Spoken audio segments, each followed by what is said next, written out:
Let's start with Putin's condition for peace in Ukraine. He put out two important elements. First of all, Ukrainians must withdraw all troops from Donetsk, Lugansk, Kherson, and Zaporizhia regions. And the second element was a declaration of refusal of NATO aspirations from Kiev. And at this stage of the war, this conflict in Ukraine, how realistic are these two elements in your opinion?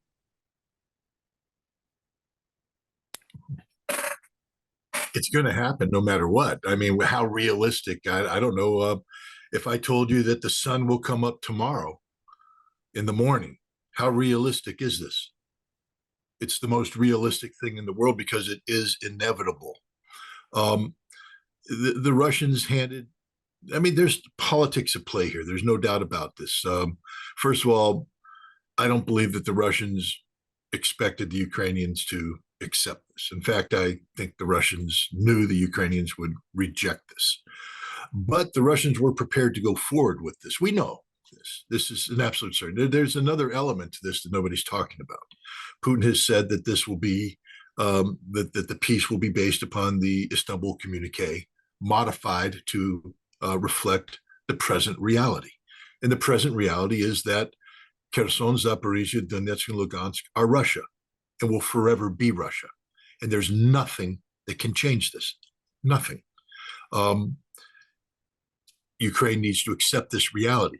Now, it didn't have to be this way. If Ukraine had accepted the April 2022 Istanbul Communique, Kherson and Zaporizhia would be Ukrainian.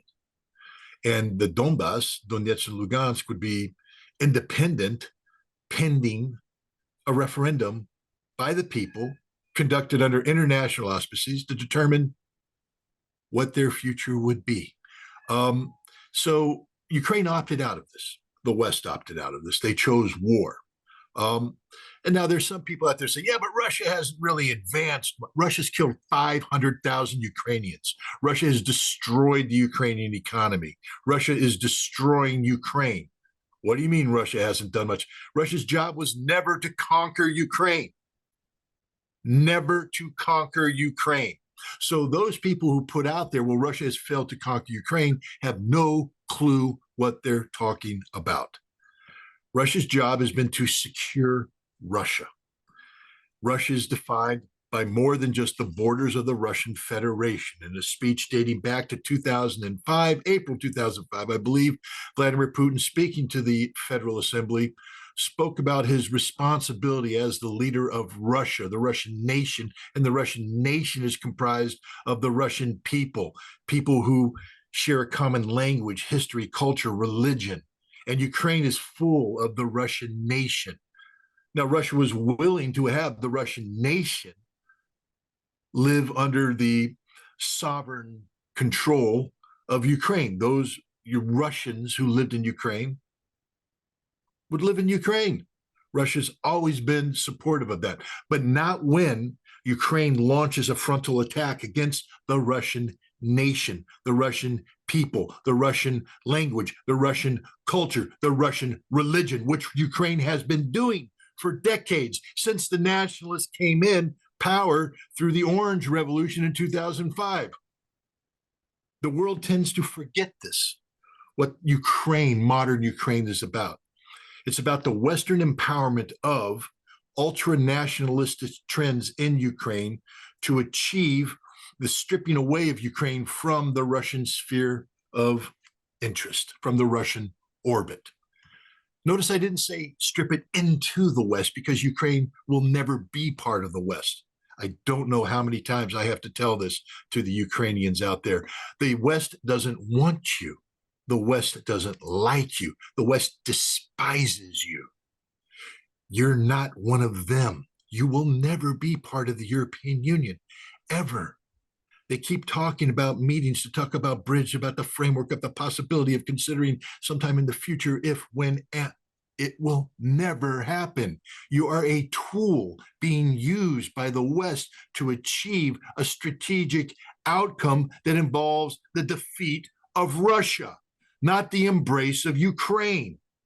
but the Ukrainians have been captured by this ultra nationalism that dates back to pre-World War II. Stepan Bandera and people of his ilk, and ultra nationalism that's premised on the notion of some sort of racial supremacy in Western Ukraine. They are superior racially to everybody else. The Russians are subhuman. The Poles are subhuman. Everybody's subhuman except the Western Ukrainians. And this is what has seized power, and it's perverted everything. It's perverted how the West views Ukraine. The notion of the United States Congress, to show you the Jekyll and Hyde nature of the U.S. Congress, in 2015 passing an amendment to the National Defense Authorization Act that says that U.S. taxpayer money cannot be used to fund training for the Azov Battalion because they are neo-Nazis and white supremacists. They sustained this argument, this line of thinking, this amendment up until 2022. After that, they just stopped talking about it. But now they've gone the other way around. We're going to fund the Azovs. We're going to fund the Nazis, but they're not really Nazis, you see.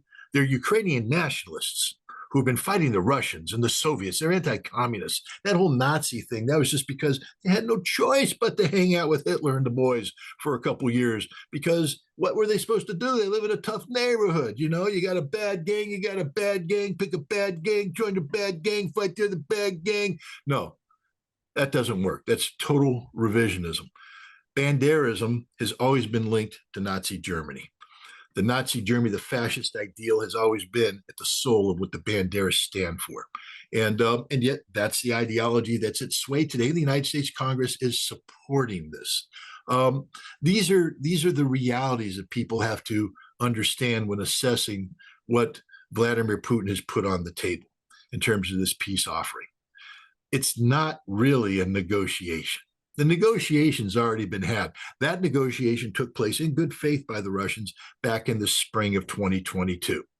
That's when they sat down with the Ukrainians and tried to hash out a peace that, frankly speaking, when Vladimir Putin released the document and I read it, I was shocked that that is what the Russians would put on the table, because there's not anybody outside of Vladimir Putin's inner circle that would have put that down. All the Russian experts I know, and I consider myself, well, maybe not a Russian expert. I don't want to elevate myself too high. I'm a specialist. I've been studying Russia for a long time. I've been studying Vladimir Putin for a long time. So I thought I had some insight into how this guy thinks. I was dead wrong. He is a far more pragmatic, responsible leader than even I thought, and I'm somebody who called him a pragmatic, responsible leader. This is a man who was seeking genuine solutions to an extraordinarily difficult problem. This is a man who was not seeking to take a pound of flesh from the Ukrainians.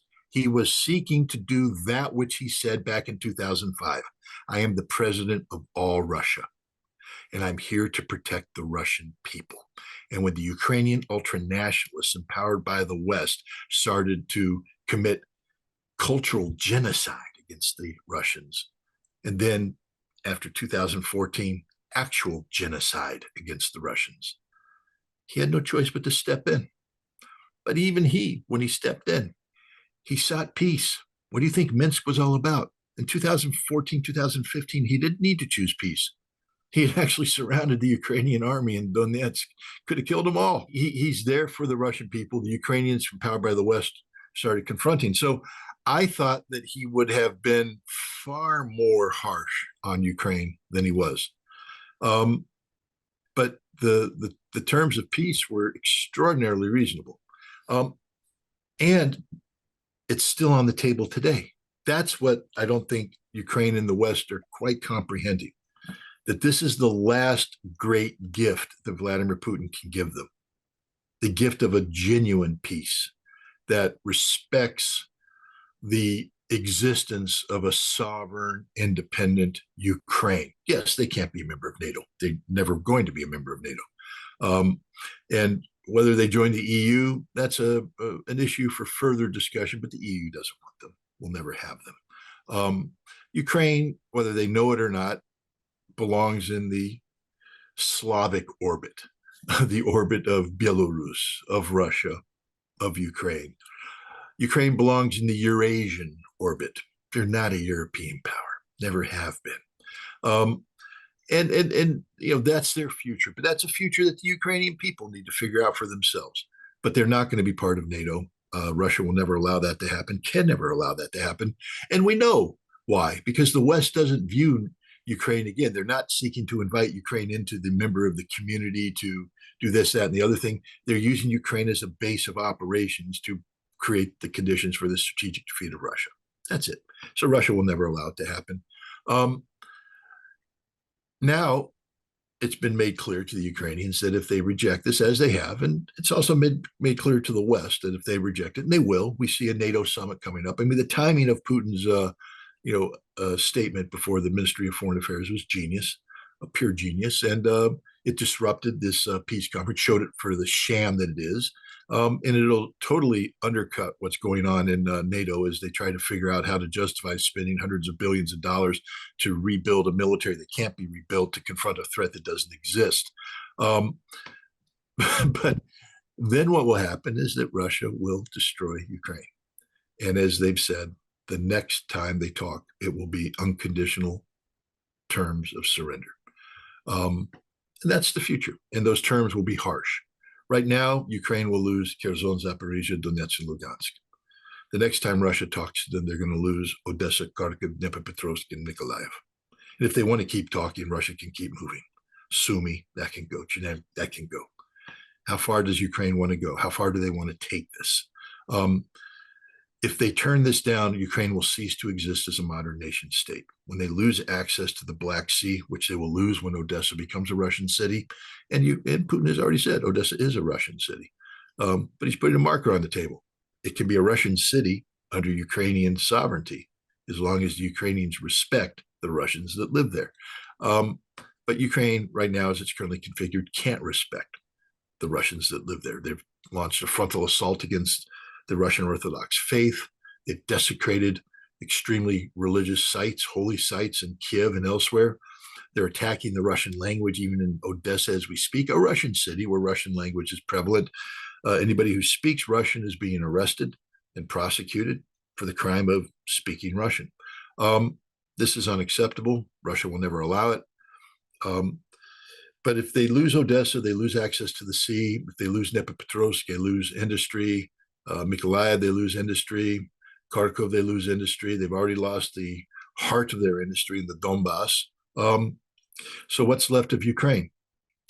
A dysfunctional agrarian rump state. That's it.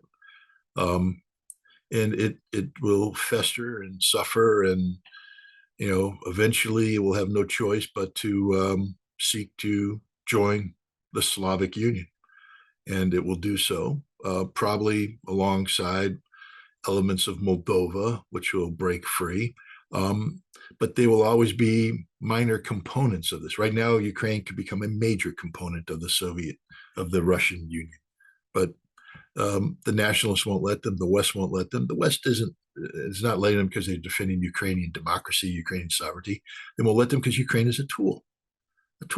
And the West is going to get all the bang out of this tool they can. They've invested hundreds of billions of dollars into this tool. This tool needs to perform. But the tool is broken, and like all broken tools, the cost of fixing it is too high, so it will be discarded. And that's the future of Ukraine, to be discarded on the trash heap of history. They have one chance to avoid that, accept the Russian peace proposal. So far, it looks like they're not. Yeah, as you mentioned, I think these conditions that Putin put out before the summit in Switzerland was so important. He wanted to influence this summit. And what came out of this summit, Scott, was Russia is named as the culprit of the conflict in Ukraine. They're talking about that Kiev should regain control of Zaporizhia nuclear power plant.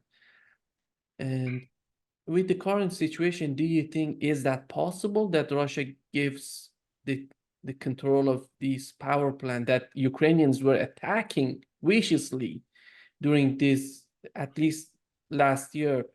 And how do you see the outcome of this summit in Switzerland? How practical is this summit? Nima, next week I'm holding a summit here in New York. You're invited. It's about going to Mars. And we're going to sit down and we're going to talk about going to Mars. I'm building a spaceport in my backyard, and I want you to help me design a rocket. We'll invite Larry Johnson, all your guests. We're all going to sit down. We're going to talk about it, and then we'll meet for a week, and then we'll put out a press report about how we're going to go to Mars and all the things we're going to do. How realistic is that concept of me going to Mars? I mean, it's not very realistic, right? Fantasy. That's the entire Switzerland summit. It's a meaningless event. It costs a lot of money to bring people together to say things that have no bearing whatsoever on anything. If you think Vladimir Putin sat up and listened when, Giorgia Meloni, breathlessly talked about, we're going to avoid the surrender of Italy's been next to Ukraine all along, and Putin's, oh my God, Italy's next to Ukraine. It's over. It's over. Belarus, it's over. Surrender now. Gerasimov, throw down your weapons. It's done. Italy is with Ukraine. Who cares? No one cares. Not in Russia. Lavrov doesn't care. Lavrov said the West doesn't matter. I don't care what the West thinks about Russia. The West has made itself irrelevant. There's nothing the West can do except commit suicide. And they can't even do that well. It's going to have to be an assisted suicide by the Russians. It's like, come here, let me hold your hands. Let me show you how it's done. Nuke, nuke, nuke, nuke. It's so pathetic what happened there. Literally, parse it out. Nothing happened there. Nothing. Was Joe Biden there? I will always stand with Ukraine, except when Ukraine hosts a peace summit, and I won't be anywhere near there because I got to go stand on a stage at some fundraiser and look stupid while Barack Obama leads me off the stage because my brain doesn't work anymore. They sent Kamala Harris. She got there and took one look at it and said, I'm out of here, Jake Sullivan, you got the show. And Jake Sullivan was there going, we promised we're going to be around, but we can't keep that promise. America will never stand next to Ukraine. No one stands with Ukraine. No one stands with Ukraine. No one stands with Ukraine. No one. Nobody. Not a single one of those nations that signed that. Even stupid Trudeau. Slava Ukraine, what a idiot. I mean, the stupidity of that and the emptiness and it exposed the vacuous nature of the entire collective West. This was literally a showcase of stupidity. It accomplished nothing. It's the laughing stock of the world. Not one serious thing come out. Yes, they write money and they threw money at Ukraine like they always do. I mean, I guess you could call Zelensky the greatest fundraiser that ever existed, but that money doesn't translate into anything but dead Ukrainians and tragically dead Russians too. It means dead people. People always talk about, U.S. dollars, as dead presidents. Going to stack the dead presidents. Well, we give enough dead presidents to Ukraine, they'll stack dead Ukrainians because that's all it's good for. Nothing good will come out of this. The other thing people aren't picking up on, I have, because like I said, I may not be a Russian expert, but I watch them pretty closely. And Putin has been very, very quiet about dates, calendar events. He doesn't like to put a calendar to things. And others have, and I've been listening to them, and people were saying, this May would see major changes on the battlefield. By the end of summer, we would see the collapse of the Ukrainian military. But Putin came in and he said something very interesting. He said, we could do that. Because remember, the guys I was looking were military guys, and they're like me. I mean, give me a military mission, I'm going to accomplish it. I mean, we're going to go forward. We're going to be aggressive. We're going to close work. We're going to destroy, and I'm going to kill you all. You may kill a bunch of my guys too. That's the way war goes, but I will win because I'm better than you. I'm going to, and then the Russians are looking at Ukraine saying, we could do this. The Russian military saying, we can do this. And Putin saying, yeah, but at what cost? Well, it's going to cost us. Do we want that? Why do we want to do it now? Well, because then now's the favorable time. We can get in there and, do this, that, and the other thing. By the end of summer, he's going, but what's the rush? What's the rush? My economy is doing okay here. It's actually doing quite well. The more I produce, the further ahead I get of the West. The more I produce, the more the West becomes dysfunctional trying to figure out how to deal with what I'm producing. I'm in a good place. The West gets weaker every day. We have BRICS coming up. BRICS is pushing us in a better position globally. What's the rush with Ukraine? Why are we rushed here? Why do I want more dead Russians? And he's lost a lot. Putin said something very interesting, that the irretrievable loss balance is 5-1. So if we're talking 500,000 dead Ukrainians, that's 100,000 dead Russians. In 10 years in Vietnam, 58,000 dead Americans broke the spirit, broke the back of America. In less than 2.5 years, Russia's lost 100,000 men. Putin, it hasn't broken their spirit. The Russian nation is rallied around him, but Putin understands the responsibility on his shoulder. It's the outcome, not the calendar, that counts. Right now, Ukrainian energy is at 23%. It ain't going to get any better. It's going to get worse. By the time the summer ends and the Russian aerial campaign finishes, they'll be down into the teens, the low teens, maybe even single digits in terms of electrical generation capacity. And then the winter comes. That'll be the end of Ukraine, the end of Ukraine. Zelensky, the Russians have put a whole bunch of effort into delegitimizing him. I mean, Zelensky's a self-canceling fool for not holding an election. And he can pretend that he's the president, and the West can pretend that he's the president. But as Putin said, when we negotiate with Ukraine, we're not negotiating with him. There's somebody in Ukraine that's constitutionally empowered to do this. It's a clever game that Putin's playing. You see, he also said that Russia's not going to be the one to get rid of Zelensky. America is. And it'll probably happen sometime in the spring of 2025. Now we have the first time that Putin put a calendar event down there. Because if the implication is that America will remove Zelensky in the spring of 2025, the implication is the war will still be going on at that time. And so now we're beginning to see the game that Russia's playing here. It's a longer game. People like me, again, look, I'm an analyst. I go with the data I have and the perceptions I have, the prejudice and the bias that I have.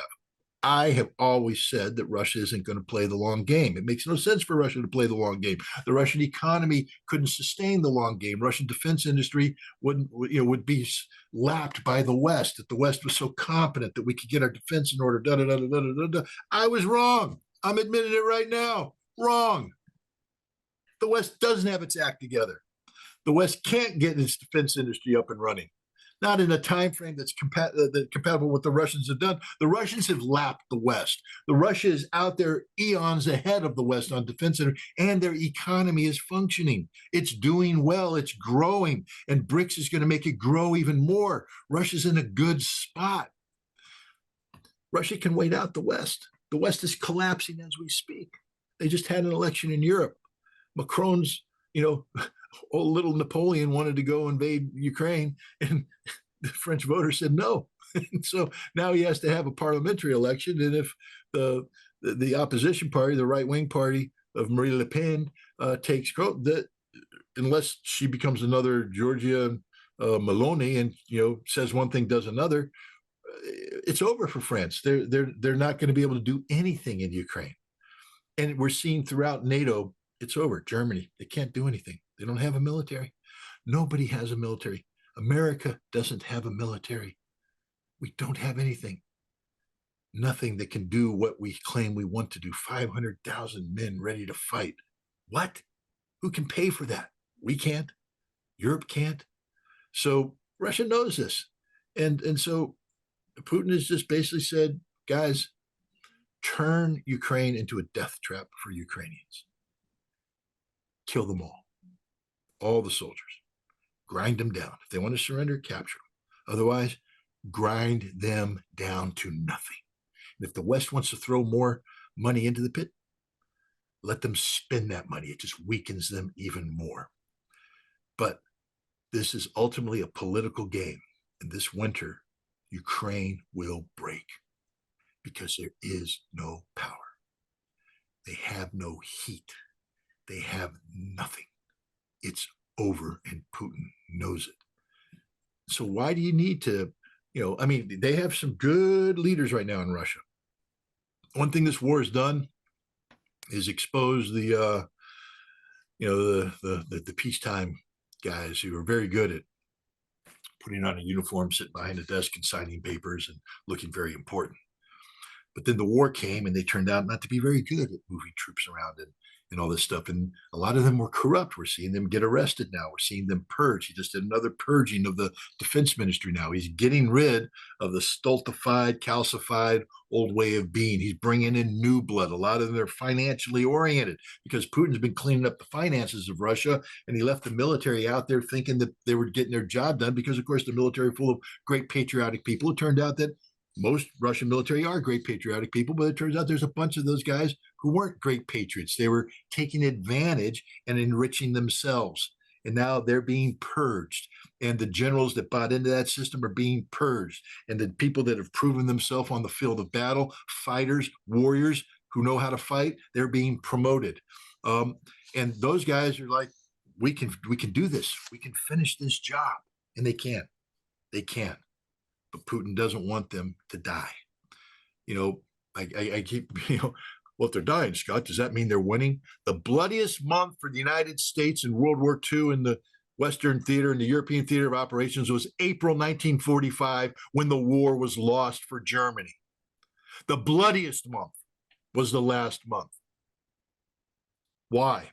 As we were pushing forward aggressively, the Germans were defending. They weren't going to win, but they defended nonetheless. Just because Ukraine has lost this war, and they have lost this war, it doesn't mean they don't know how to fight. It doesn't mean they won't defend. So rather than play their game, come in and fight them and root them out, Russia will win, but Russia will suffer horrible losses. Rather than do that, make Ukraine play the Russian game, which is the meat grinder game. Russia played it at Bakhmut. Russia played it at Avdiivka. Russia's playing it now, north of Kharkov. It's the meat grinder game, where Ukraine throws resources into the fight, desperation. And then Russia will open up another front in Zaporizhia, and Ukraine will have to send troops down there. And if they can't block them, Ukraine will have to withdraw, create more opportunities, and Russia will take more troops in. Russia has, there was some reports saying Russia has 700,000 troops in special military operation. I actually believe they have more when you add up all the troops. I'm still continue to say that Russia's sitting on 250, 300,000 troops in the area of operations they haven't committed to the fight. And when they start committing these troops to the fight, and they start stretching Ukrainians thin, Ukraine will break. They will break. And that's when you start doing more aggressive operations. That's when you start pushing them back. But the Ukrainians are incapable. I mean, it's just their mentality. They're incapable of going over on the defensive. They should have done that a long time ago. Go over on the defensive. They should never have done that counteroffensive. They should have created mobile groups, compel the Russians to go on the attack, then counterattack viciously when the Russians attack. Russia may not be in the position it is today if that's what the Ukrainians did, because that truly would have become a bloodbath for Russia. And whether or not Russia would have been able to overcome that, we don't know. But Russia is looking at the nature of their enemy, and they say, all we have to do is wave a red flag in front of them, and like the bull, they will charge. If the enemy's that predictable, you advance into Kharkov, you seize terrain that's beneficial, you dig in. Everybody's like, why aren't they advancing more? Wait. Here comes the Ukrainian bull, kill them all. And that's what Russia's doing. It's the way this war is going to be fought, and it's the way this war is going to be won. And it's frustrating for the West because, Russia also, they know the political pressure the United States is under coming up on an election season. And the artificial expectations that'll be put on the Ukrainians to do something. Why do you think Ukraine threw all their reserves into Kharkov leading up to this peace summit? They wanted the dramatic victory. What happened? All the reserves died. The meat grinder. Ukraine will be compelled to do something similar leading up to the NATO summit. You've got to show us you're winning. You got to show us something on the battlefield. just like they did last year. You got to attack the Russians, even though you don't have the troops trained properly to do it. You got to do it. They did, and they all died. They'll come up with something. They'll be compelled to do something leading up to the NATO summit, and they'll all die. But eventually run out of people to kill. The Ukrainians have a manpower problem, huge manpower problem. And so, this war will go on a pace of Russia. I think any Western analyst that can sit here and say, I know what's going to happen. I'm going to predict this. I'm going to predict. I think we should have learned our lesson by now. And I count myself in that number. I'm not predicting anything except a Russian victory. When they're going to win, how they're going to win, that's up to Russia. I don't get to make those decisions. Like I said, I have a very aggressive military mind. I look at potential on the battlefield. I can tell you right now that if America was sitting in Russia's seat, we'd be fighting this war differently. We would knock the Ukrainians out of this war this summer, but we'd lose a lot of guys doing it. Russia's decided they don't want to do that. Russia's decided that's not in their best interest. That's a Russian decision that's attached to economic reality, political realities. Putin has the mandate right now to do whatever he wants to do. He won a big election in March. He's cleaning house right now. Actually, in many ways, this war empowers him, because it creates a sense of urgency that can't be ignored. It creates a sense of prioritization that allows him to clean up old school corruption throughout Russia. So why, if you have this empowering device, it also solves the NATO problem. I'm just telling you right now, NATO is over. NATO is finished. It's over. Ukraine destroyed NATO. And if whether NATO lasts for another 10 years, 15 years, who knows? But NATO is finished. It's also destroyed the European Union. The European Union's finished. Fracturing already. It's done. So you're Vladimir Putin. You're sitting there and Lavrov saying, yeah, the European Union and American, competitive thing, it's sort of weakening now because of the war. And Putin's like, and you want me to end this war? You just told me that this war is weakening the West. And you want me to end this war right now? Hey, military, how's that NATO competition thing going? Well, NATO's overstretched. They can't afford to. Why? Because of the war. And you want me to end this war? You guys realize how stupid? Hey, Minister of Economy, how's our economy doing? Booming. Why? The war. And you want me to end the war? Huh. FSB, you're cleaning up corruption throughout there. Why? Because the Russian people are ready for a cleaner way. Why? Because they're focused now on what it means to be Russia. Why? Because of the war. And you want me to end the war. You want me to end the one thing that's enabling me to get Russia positioned to be stronger than ever. I can't say that's what Putin's thinking. But I mean, logically, it's got to be in his mind. Let's let this thing run its natural course. If the war's solving all my problems, and it would cost me too much to bring this war to an end, let's manage this war. Let's ride this thing out and emerge from it in the strongest possible position, foreign policy-wise, economically, militarily. Russia would end the war today if Ukraine said so. They would. And Putin would throw away all these advantages that he's accruing because he does want peace. He does want peace. But if the West doesn't want peace, if the West chooses war, it only strengthens Putin across the board. So, I'm in the let Vladimir Putin decide when Russia's going to end this war and just enjoy the ride. Now, it's not my job to pretend that I'm a Russian general and look at the map and start drawing imaginary red lines. Not my job. It's an exercise in futility because this war is an extension of politics and Putin is a master politician. And we don't know because he very rarely talks about these things. And when he did, but lately he has started hinting about these things.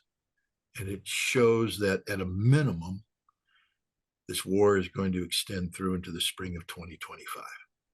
Because this war is about the removal of Volodymyr Zelensky from office. And he said, Russia's not going to do that. America's going to do it, and they're going to do it in the spring of 2025. Boom. It's the biggest indication of the direction this war is going. And what happens between now and the spring of 2025? The winter of 2024, 2025. And Ukraine is not in any position to survive this winter. None. It will break Ukraine. And I think tragically that's what Russia's looking forward to have happen. They've offered them a way out right now. Take peace, avoid being broken. If Ukraine doesn't want peace, that's their problem. That's Zelensky's problem. It ain't Putin's problem.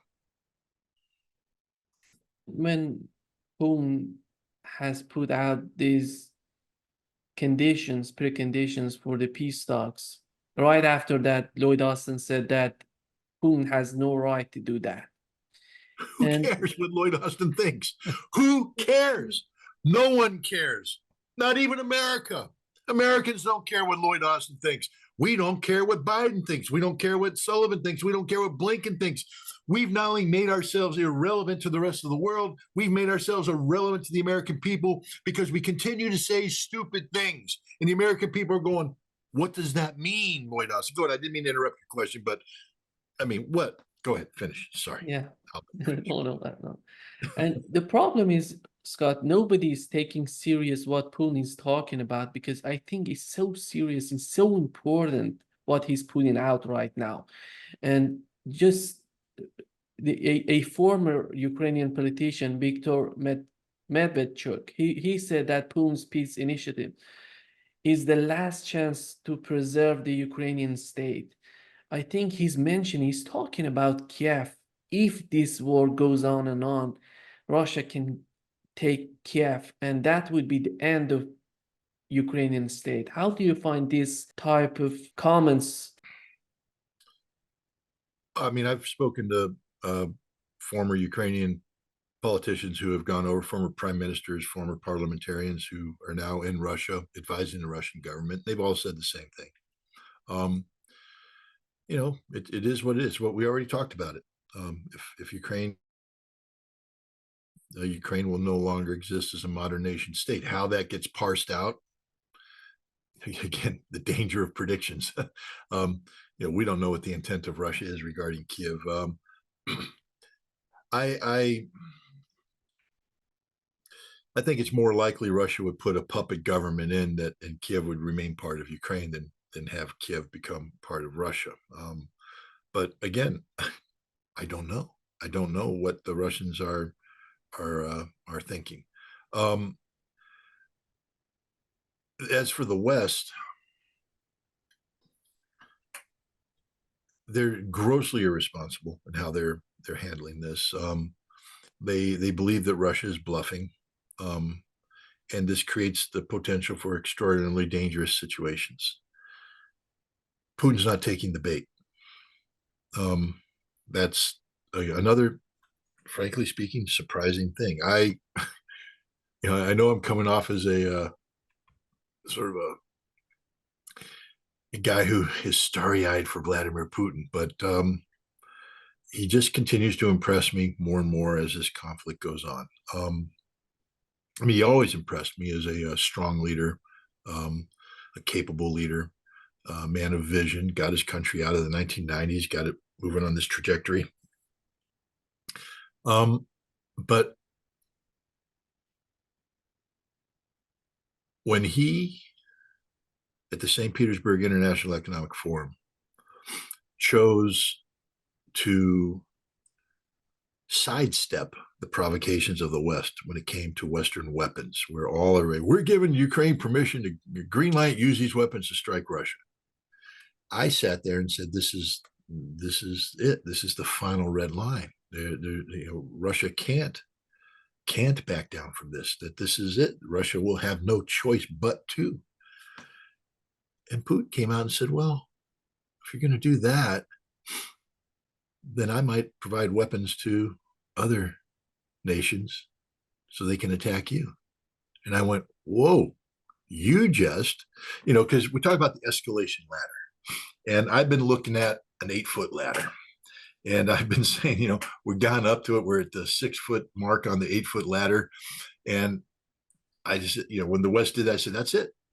we reached the top of the escalation ladder, boom, it's all over. I was very worried, very concerned about the real potential for nuclear war. I still am, because it's there on the table. Russia's doing its exercises. Stoltenberg's talking about we have to make our nuclear arsenal. NATO's nuclear arsenal is 100 American bombs, by the way. NATO doesn't own them. America owns them.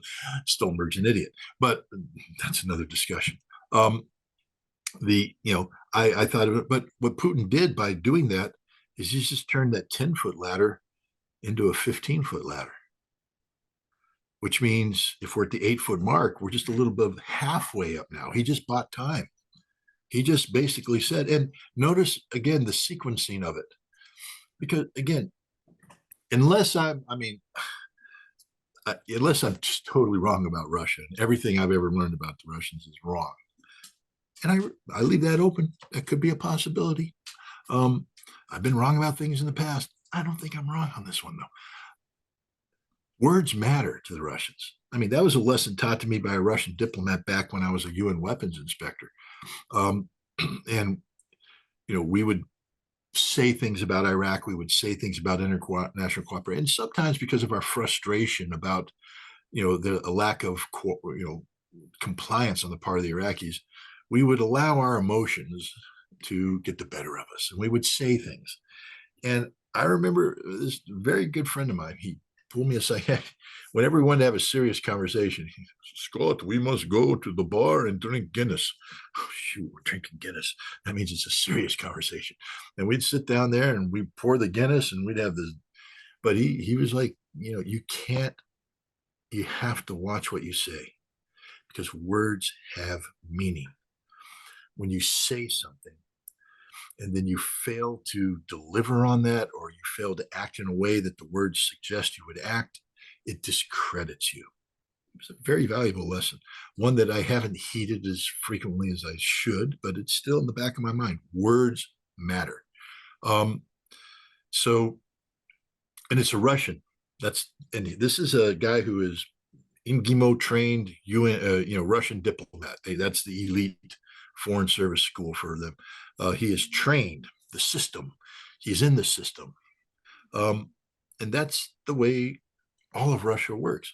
Words matter.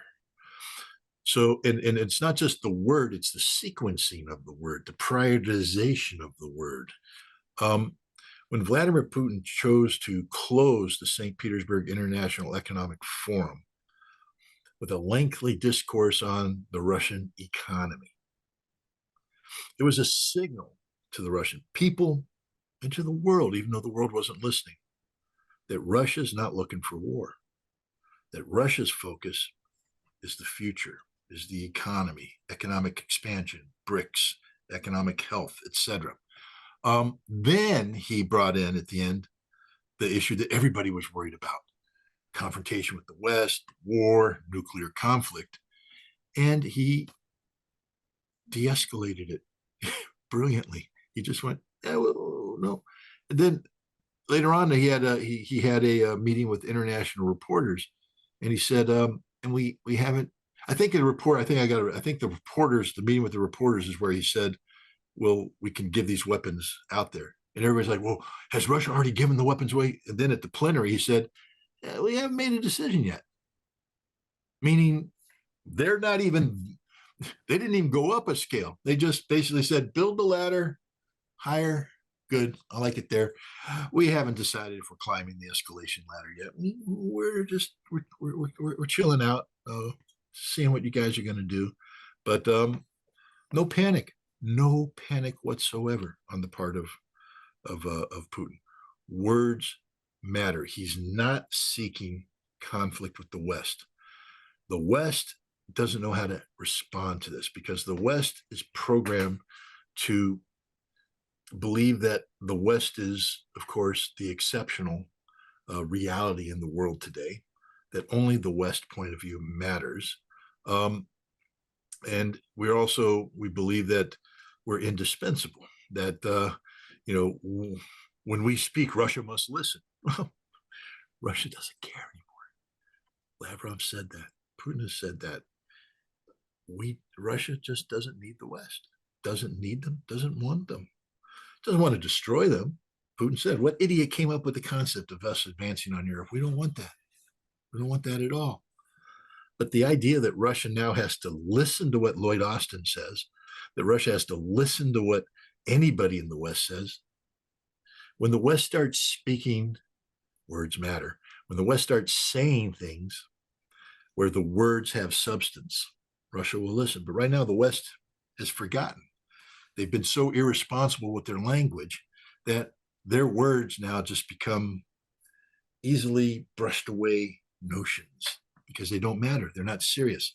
Whereas when the Russians speak, the words matter. They're real. But the West doesn't believe that. They think Russia's bluffing. They think that that Russia's posturing. There's a little bit of posturing there. Everybody postures. Russia's not bluffing, though. But Russia doesn't need to back up the West's continued bad behavior with military force. They prepare, they train, they position.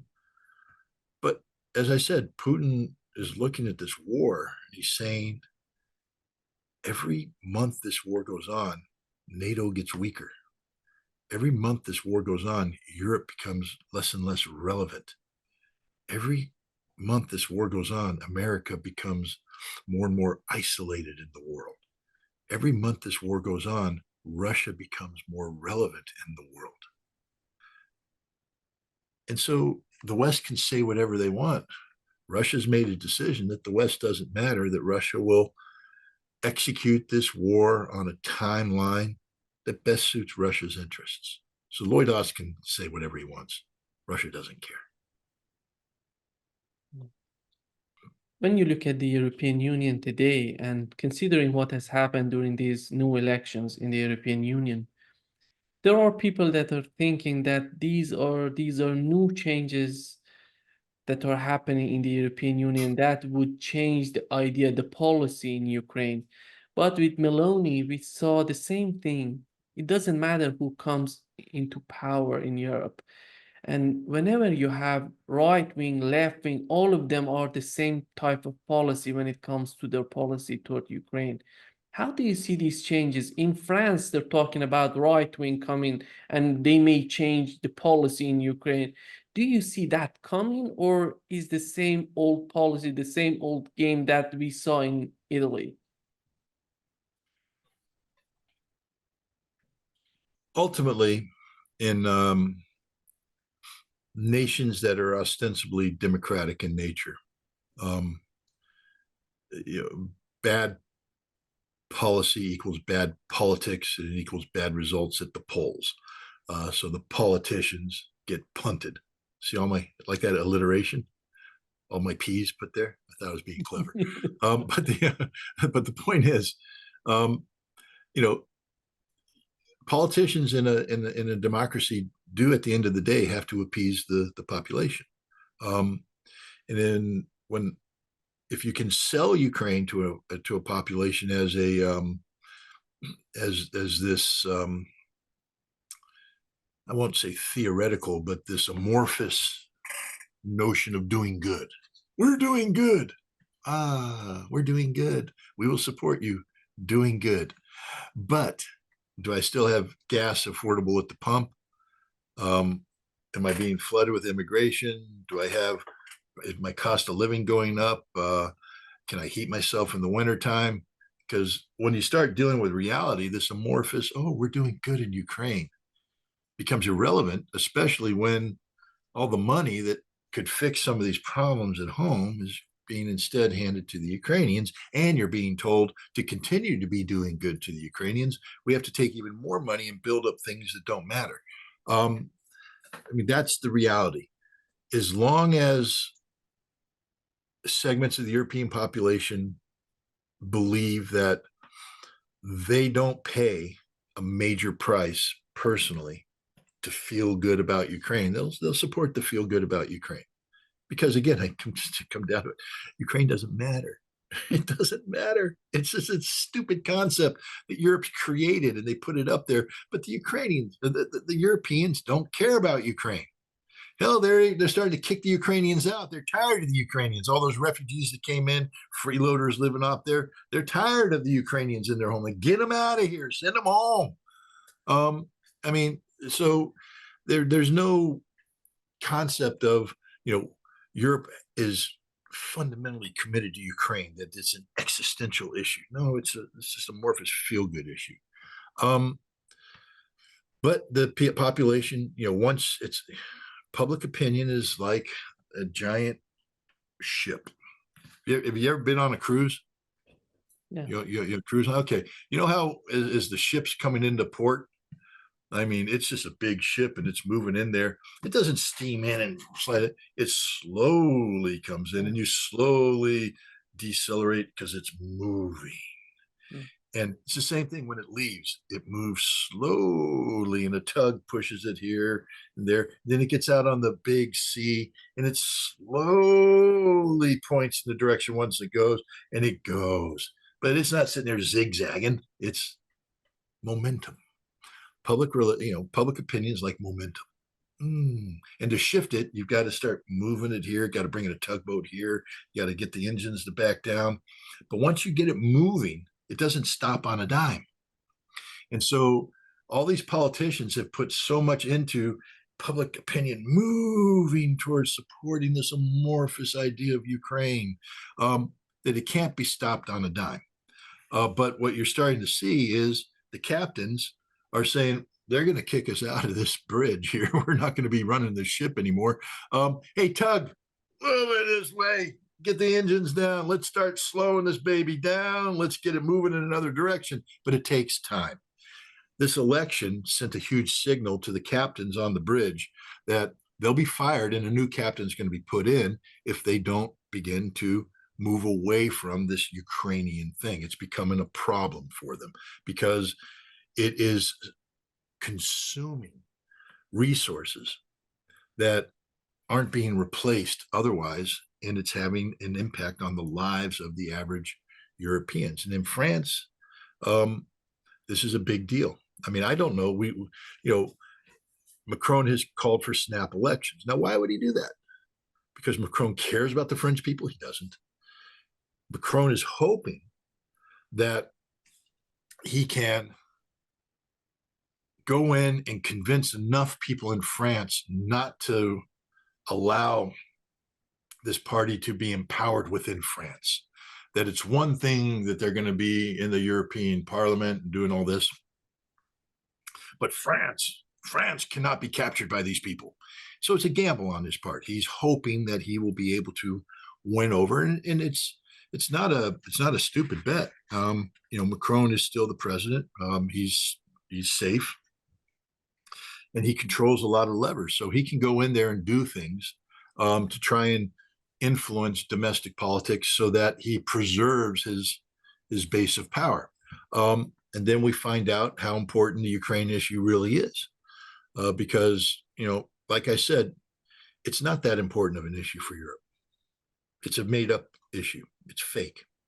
He's not going to run on, I believe in Ukraine, we must sacrifice for Ukraine.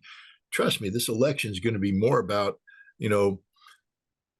what's good for France, for instance, France's leadership role in Europe, things of that nature. So it's all a political game right now being played.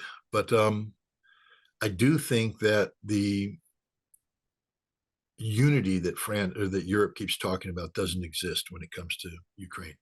And it doesn't exist when it comes to a unified economic position. I mean, they keep buying Russian gas and oil for a reason, because they don't have an alternative plan. I mean, the ability of Europe to self-destruct continues to amaze me. Sanction Russia, but keep buying their oil and their gas. Keep coming up with loopholes to sanctions. There's no unified posture. One nation does one thing, another does another. Then there will be fractures. I think the elections, the European Parliament elections, were a warning shot. It doesn't achieve the fundamental redirection of Europe, but it's a warning shot that the liberal elites, political elites, and economic elites that are in charge right now that the people are losing faith in their ability to lead, and that they are starting to look for alternatives. And in nations like Germany, the alternative for Germans, they have, it's that's real. Marie Pen's an alternative now in France, and you're seeing the rise of alternatives throughout Europe. And that's what I think this is. It's not the end of Europe; it's the beginning of the end of Europe. I think the crucial question would be, how would be the life of Europeans without Russia? And there is a report in Financial Times. It says that Russia overtook the United States as gas supplier to Europe in May. And we know that how dependent Spain is on steel and iron of Russia, and just Germany that is talking about fighting Russia by 2029. They are importing increasingly fertilizers, Russian fertilizers. In these 2 years of the conflict, it was increased by 9.2 times. It's unbelievable how dependent, how important Russia is for Europe. At the end of the day, you see all the calculations on the part of the European Union. It doesn't seem to consider the fact that is there, that is inside their economy. Europe is dysfunctional. Every European nation is dysfunctional. European Union is dysfunctional.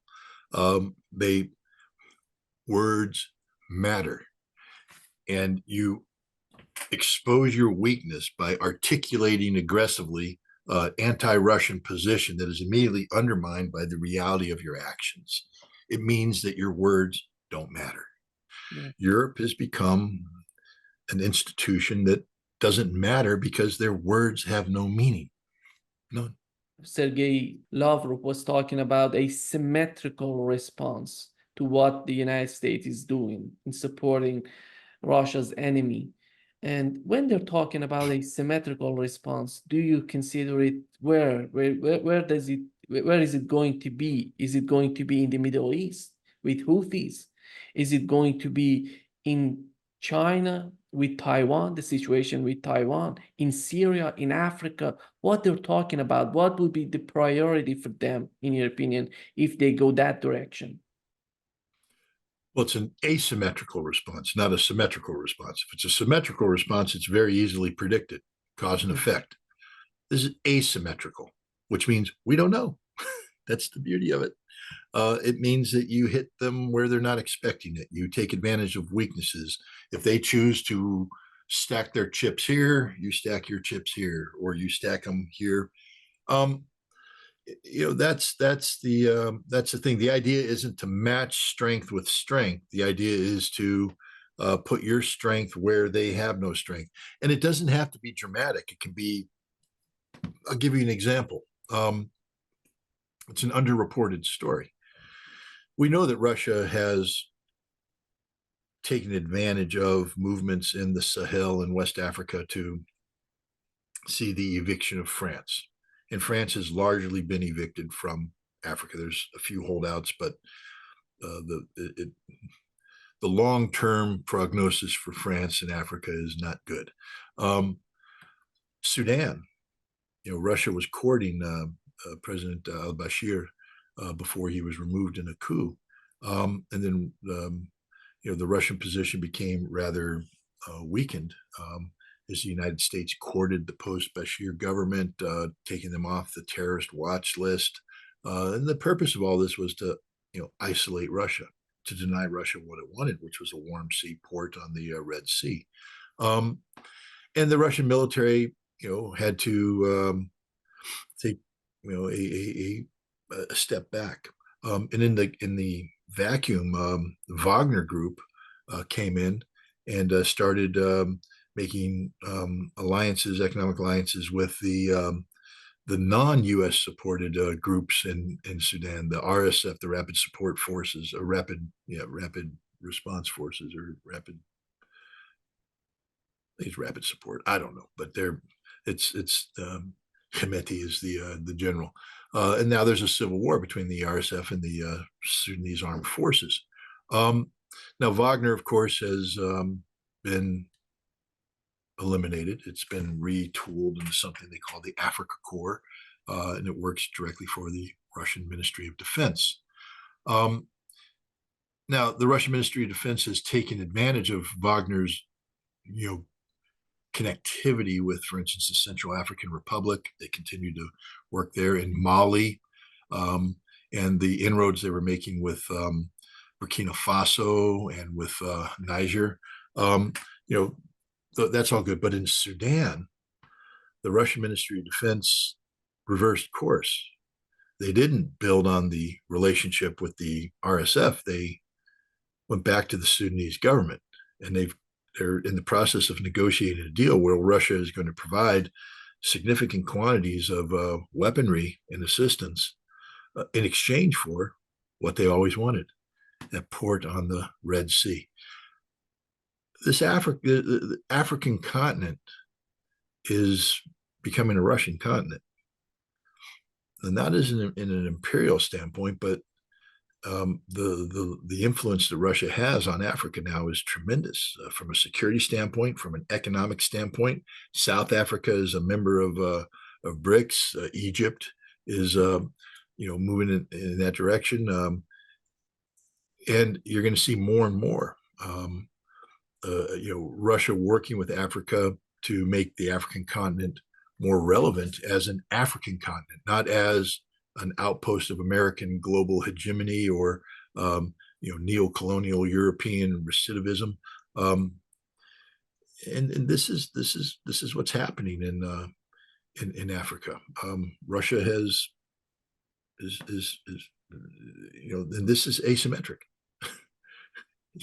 Nobody predicted this. If you had gone out 5 years ago and said Russia's going to control the African continent, U.S. Africa Command, which was stood up so that America controls the African government, would have said, no, we will never allow that. We are going to do this, that, and the other thing. U.S. Africa Command just had to withdraw their forces from Niger. They got no place left to go. They got nothing. It's a command of nothing. Meanwhile, Russia controls the African continent. How? Asymmetric response. That's how the Russians operate. And the Russians will operate this way. The key thing about asymmetry is that it happens without you knowing that it's happening. And by the time you realize that it's happened, it's too late. It's already happened. So I can't sit here. See, if I could sit here and point and say, well, Russia's going to do this, that, and the other thing, that means it's a predictable outcome based on cause and effect relationships. That becomes symmetrical response. That's not what Russia said. They said it'll be asymmetrical. You're not going to know it's happening until it already happened and the outcomes that Russia wanted have been achieved. Russia has taken control of Africa. Russia will take control of the Middle East, not control in the old American hegemon fashion, control in the Russian fashion, meaning that they've made America and Europe irrelevant, and they've made Russia and its allies, China, relevant. That's what asymmetry means. What's happening? You're not going to see a paper. You're not going to see a paper on it written by the Russians and say, this is what we're going to do. That turns it into a symmetrical response.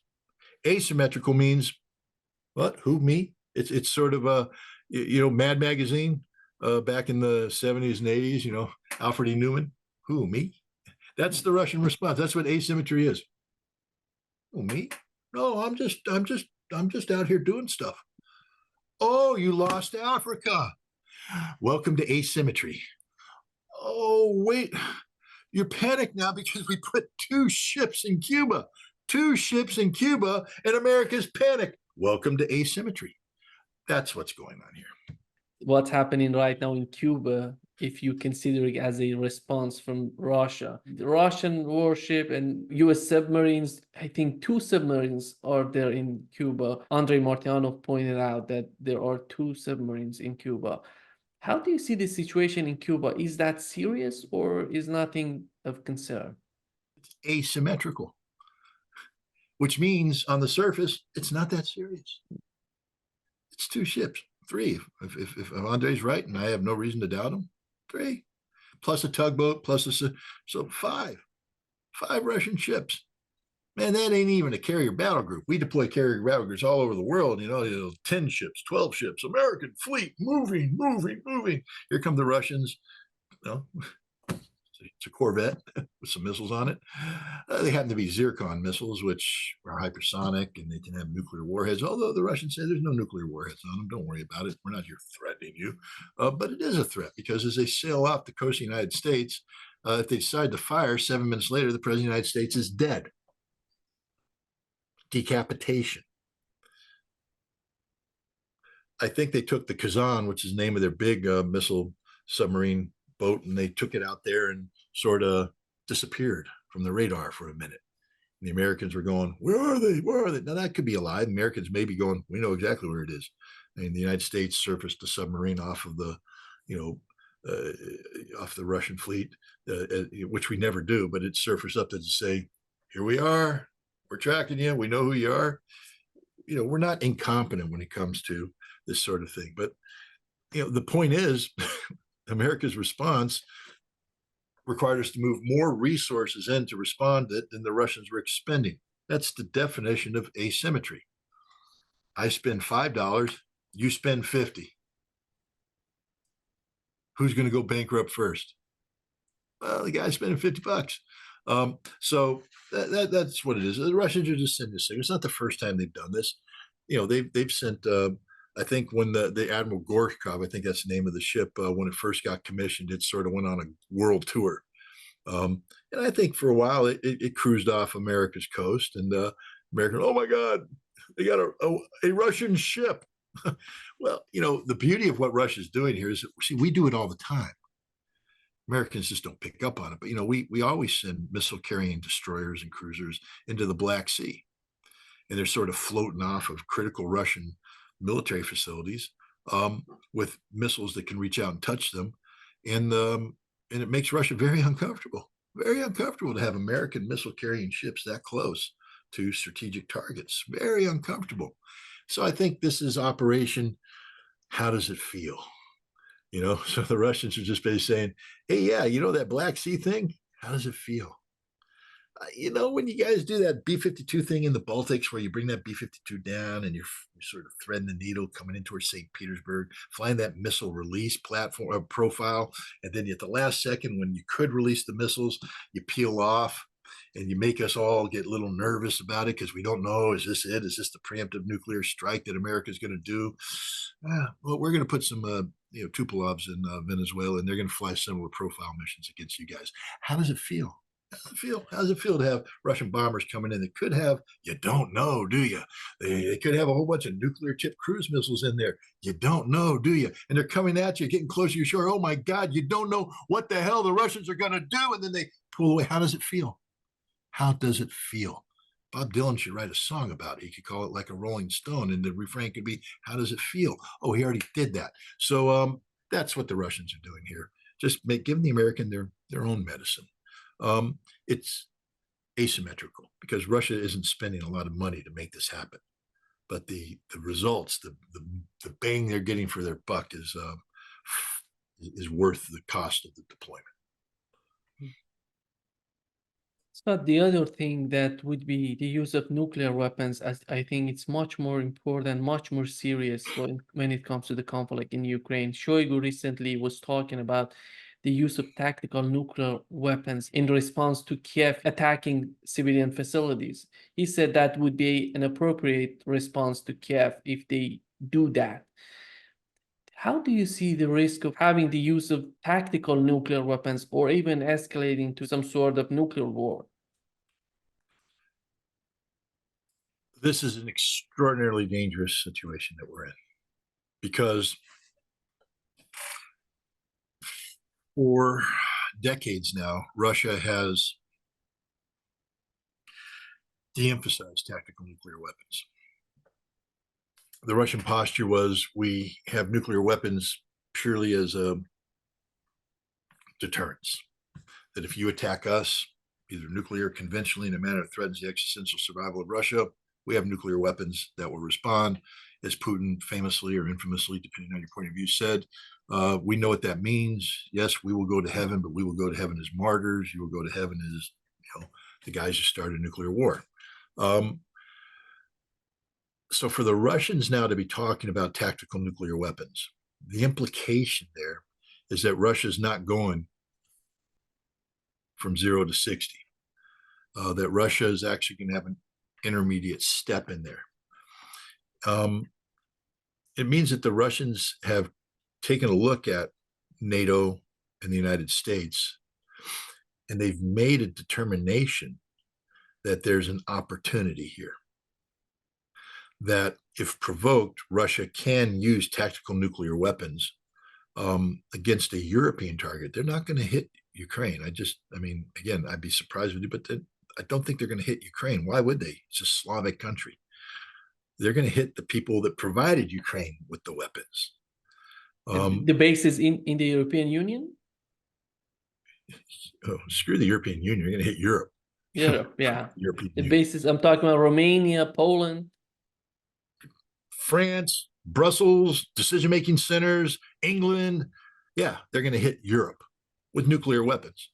And you already have, you have influential people, not in the government, because again, Vladimir Putin doesn't release the minutes of the meetings where they talk about this. But,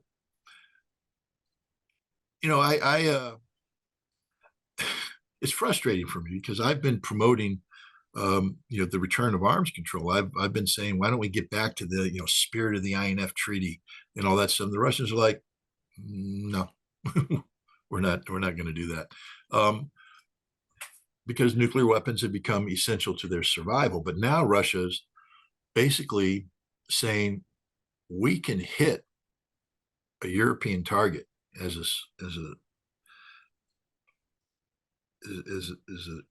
sign or symbol or a warning to the West. Boom, you just lost a European city, and we can take out a whole bunch more, and we will. We're ready to take out a whole bunch more, but now you guys know what reality is. You think we're bluffing? We just took out a city, Poznan, Poland. It's gone.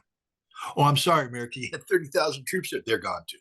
Shouldn't have put them there. Shouldn't have allowed that base to be used to attack us. But now they're gone. Boom. Biden, you want to lose Boston? Because shut up, Biden, or whoever's talking for him, because you're a senile old man. Shut up, sit down, because if you make the step, we're going to take out Boston. We're going to take out. You want to lose Boston? Explain that to the American people, why you're willing to commit suicide for the Poles or for the French or for the Germans who allowed their weapons, not as a NATO policy, as an independent sovereign policy, because that's what we're talking about here. The Germans aren't saying this is NATO policy that the Taurus missile go in and hit. The French aren't saying it's a NATO policy. It's a French policy. France said, we are big enough to do this. You're not. Boom, you just lost Marseille. You want to lose more French cities? We can take them all out all day long. How do you want to do this? Oh, yeah, by the way, and if you guys want to do it again, we'll escalate to the big show, because we'll go to heaven as martyrs. You'll go to hell as the people who create the conditions for the start of a nuclear conflict. This is dangerous because the Russians now are acting as if there will be an intermediate step. Now, one could call it building, extending the escalation ladder. That what Russia's doing is rather going to immediate global thermonuclear war, everybody dies. Russia's saying, no, we're going to call your bluff. We think you're bluffing. We don't think you're willing to commit suicide for the stupidity of Macron, who's sitting there saying he's going to do this, that, and the other thing, that there will be consequences. And those consequences will be nuclear in nature. Boom, you just lost a French city. What are you going to do about it? I don't like this talk. I respect the Russians' right to create the, after all, the United States is the one that after 9/11 decided that we're going to reconfigure our nuclear posture so that we can use nuclear weapons anytime, anywhere, without any nuclear related justification. Hell, we can now attack you if you put a cyber attack on us. The Trump administration, and I just want all the people out there who think that Donald Trump is the savior who's going to save the world. Remember, it was his arms control official and his nuclear posture planners who said the goal of the Trump administration is to have the Chinese and Russians wake up every morning not knowing whether or not this is the day the United States is going to nuke them. Does that sound like rational thinking? Does that sound like sanity? Now, if you're the Russians and the Chinese going, that's crazy. Yeah, but that's the guy speaking who's in the administration, speaking on behalf of the president. So you can't sit here and say Vladimir Putin is now grossly irresponsible. No, the gross irresponsibility is on the part of the West that's created the condition where this becomes a possibility. America would not sit by and allow nations to fire missiles into America, threatening our nuclear. We said that if you launch a cyber attack that threatens the command and control of our nuclear enterprise, we will respond with nuclear weapons. A cyber attack. And yet France is talking about letting Ukraine use French missiles to hit strategic sites inside Russia. Are they insane? And the answer is yes, they are. And so the Russian response is, rather than go from 0 to 60, complete thermonuclear war, they now are saying, well, we can use tactical nukes. And when they say we can use, because remember, we come back to that fundamental thing, words matter. Listen to the Russians, people. Listen to them. This is not a conversation we should be having. This is what should generate Europe to say, downshift, slow, shut up, Macron. This is where leadership, American leadership. Tony Blinken should come, Biden, if he had the mental capacity, should come to France and sit down with Macron and say, the next time you utter a word about sending people to Ukraine, I'm going to pull my ambassador out of France and I'm going to sanction the living crap out of you, because I'm not letting you commit suicide for my people. It isn't going to happen. You don't have the capacity to do that. You're only doing that because you think I back you up. I don't back you up. And I don't back you up in the strongest possible terms. So don't do it. Shut up. Stand down. It's done. England, sit down. Shut up. You don't matter. Anybody who's talking about attacking strategic targets in there, it's done. Ukraine, don't even think about it. Find a way to get to peace. If you can't find the way, I'll find the way. All right? But this war's over. And notice there's not a single threat to Russia. See, Trump's like, I can end this war today by picking up the phone and threatening Russia. No, you can't. But what you can do is sit down and tell the Europeans, it's over. The notion that you're somehow going to confront the Russians with a strategic victory, we're over it. We recognize that that commits suicide. We're done. You need to be done with it as well. And Ukraine, find a pathway to peace, or we'll find it for you. But you never did matter, by the way. But we're going to give you one last chance of pretending that you matter. Find a way out of this, or else we'll find it for you. But we're done with this war game because we don't want nuclear war. We don't want nuclear war. It's not the outcome we want. We've painted ourselves into a corner right now where it becomes increasingly the likely outcome. That means we need to stop, because it's not what we want. We can't do it. Can't afford it. It's not desirable. And that's what we should be doing. But we're not. So now we've created a condition where the Russians are saying, America, if you won't stop your European poodles, we will, with a nuke. And what are you going to do about it? And that's a question I don't want answered. I don't want the question asked, but I definitely don't want to find out what the answer to that is, because the answer is probably America will respond with a nuclear weapon and then we all die. And this is the point I try to paint to the Russians all the time too, that you know what the outcome is. You guys are smart enough to know what the outcome is. You know, you're hoping that it's a bluff. I can't tell you for certain because I'm not in the decision-making circles, but my assessment of the American decision-making circles is it's not a bluff. And we will then hit you with a small nuclear warhead, but it'll kill a Russian town, Kaliningrad. Say goodbye to Kaliningrad. There it goes, boom. Now what do you do? Oh, they hit Kaliningrad. We're going to stop. No, you're going to take out Boston. Then they're going to take out St. Petersburg. Then you're going to take out America. They're going to take out Russia, and the whole world ends. That's the way this always will go. There's no such thing as limited nuclear war. No such thing. So, do we want that? That's a fundamental question. And if you don't want that outcome, then why do you engage in policies that increasingly show that's the only outcome that's available?